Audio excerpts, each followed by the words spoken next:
TRS నాయకురాలు కల్వకుంట్ల కవిత మావోయిస్టుల ఉనికిపై కీలక వ్యాఖ్యలు చేశారు. గతంలో అడవుల్లో మావోయిస్టులు ఉన్న సమయంలో అధికారులు బాధ్యతాయుతంగా వ్యవహరించేవారని, ప్రస్తుతం వారు లేకపోవడంతో అధికారుల ప్రవర్తనలో మార్పు వచ్చిందని ఆమె పేర్కొన్నారు. సింగరేణి కార్మికుల సమస్యలను క్షేత్రస్థాయిలో తెలుసుకునేందుకు ఆమె చేపట్టిన బాయిబాట కార్యక్రమంలో భాగంగా ఉద్రిక్తత చోటు చేసుకుంది.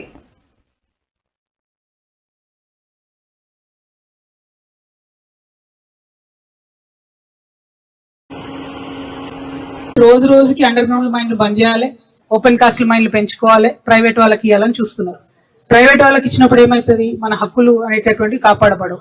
కాంట్రాక్ట్ లేబర్స్, ఇప్పుడు మీ దగ్గరే పర్మనెంట్ వర్కర్స్ కి కాంట్రాక్ట్ లేబర్ కి ఎంత తేడా ఉందో చూడండి.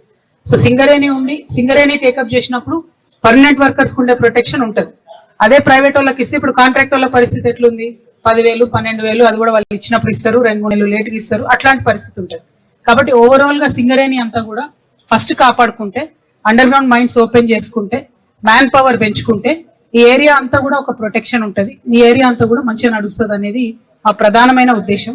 దానికోసము ఎప్పుడైనా కొట్లాడినాం. తెలంగాణ కోసం కొట్లాడుతున్న సమయంలో కూడా సింగరేణిలో ప్రైవేటైజ్ చేయాలంటే ఆనాడు గట్టిగా చెప్పినాం, ఏ ఒక్కరు కూడా ప్రైవేట్ వాళ్ళు టెండర్ వేయొద్దని చెప్పినాం. చెప్తే చాలా మైన్లకు కూడా టెండర్ వేయకుండా ఇప్పటివరకు కాపాడుకున్నాం. అధికారంలో ఉన్నప్పుడు కూడా ప్రైవేటైజ్ చేయడానికి ఉన్నారని కవిత వ్యాఖ్యానించారు. అడవిలో అన్నలు ఉంటే మనకి ఇక్కడ గుండె ధైర్యం ఉండే వాళ్ళు ఆనాడు ఉంటే ఆఫీసర్లు అందరు జర పద్ధతితో నుండి మీ అందరికి ఫెసిలిటీస్ క్రియేట్ చేసేది. ఇలా ఆఫీసర్లు అనుకుంటారు అన్నలందరూ పోయిండ్రు, కార్మికుల గురించి అడిగేటోళ్ళు ఎవరు లేరని. బిడ్డ గుర్తు పెట్టుకోండి, సింగరేణి యాజమాన్యం చెప్తున్నా, అడవిలో అన్నలు లేరేమో, ఆ అన్నలంతా ఇలా మా పార్టీలో ఉన్నారు, టీఆర్ఎస్ పార్టీలో. ఖచ్చితంగా మీరేమన్నా ఫెసిలిటీస్ లో లోపం చేస్తే, మానవ హక్కుల ఉల్లంఘన చేస్తే డెఫినెట్ గా వెంటబడతాం.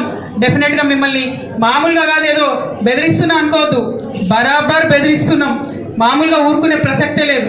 లీగల్ గా కూడా చెప్తున్నా, అన్ఫేర్ లేబర్ ప్రాక్టీసెస్ కింద అంతకుముందేమో 500,000 రూపాయలు జరిమానా ఉంటుండే, ఇప్పుడు కేసు బుక్ చేస్తే మినిమం 50,000 ఉంటుంది, ఆఫీసర్లకు డిమోషన్ కూడా ఉంటుంది.